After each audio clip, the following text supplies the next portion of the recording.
Қоғамдық жұмысқа жегіп, көше сыпырту отбасында ойран салатындарды тоқтата қоям екен. Жалпы тұрмыстық зорлық турасына өз жолдауында президент те ерекше тоқталған. Біз бұл жөнінде осы мәселені көтеріп жүрген журналист, қоғам белсендісі Динара Сәтжаннан сұрап көрмекпіз. Кеш жарық, Динара ханым, қалай естіп тұрсыз? Сәлематсыз ба, жақсы. Уақыт бөлгеніңізге рахмет. Бірден сұраққа көрсек, Ішкі істер министрлігінің бүгінгі ұсыныстары қаншалықты тиімді болады, қаншалықты нәтиже береді деп ойлайсыз? Енді бұрынғыдан қарасан, ол мәселе жақсы деп ойлаймын. Бірақ менің ойымша, ол проблеманы шешпейді деп ойлаймын. Өйткені бұл проблема, үлкен проблема біздің Қазақстанда. Былтыр мысалы 59 әйел қайтыс болды. Әр 6 күн сайын бір әйел, бір ана, бір қарындас, бір құрбы қайтыс болады. Сол үшін менің ойымша қоғамдық жұмыстар, көшені сыпырту, ол мәселені шешпейді деп ойлаймын. Өйткені тек қана заң болса, криминализация болса, тек қана сонда менің ойым, менің пікірім, сонда ғана бұл мәселені шешуге болады деп ойлаймын.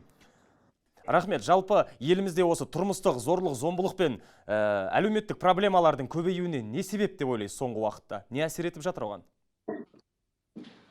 Өйткені 2017 жылы декриминализация, гуманизация басталды, я.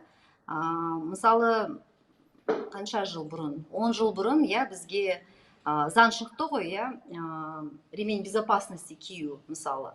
Әр адам киеді, мысалы. Ешкім штраф төлегісі келмейді. Содан кейін, мысалы, қазір қоғамдық жерлерде темекіні тартуға болмайды, мысалы. Ешкім штраф төлегісі келмейді. Сол үшін, мысалы, тоже темекіні тартпайды. Ал, мысалы, көшедегі келе жатқан бөтен адамды, мысалы, сен ұрсан, ол уже статья хулиганства, мысалы. Ал отбасында, мысалы, конфликт болса, оны, мысалы, ол, семейная драма деп ойлайды, и ешқандай не жоқ, наказание жоқ. Сол үшін, менің ойымша, агрессорлар, ер азаматтар оны білет, ешқандай наказание болмайды. Сол үшін олар, әрине, оны ешкім не может остановить, да, получается. Жалпы бүгін үкіметте осы мәселе қаралды, үкімет отырысында. Енді сіз бұны заңды қатаңдату керек деп айтасыз. Нақты қандай ұсыныс айтар едіңіз? Нақты қандай ойыңыз бар? Менің ойымша, бүгін министрді өзі айтты ғой. Мен сұрадым, криминализация бола ма, болмай ма деп. Ол айтты, егер, мысалы, адам заңды бұзса, уже қол көтерсе, мысалы, пышақпен ұрса, мысалы, 8 ай бұрын Қарағандыда осындай жағдай болыпты ғой, бір әйелді ер азамат пышақпен да, сосын гладильный доскамен да,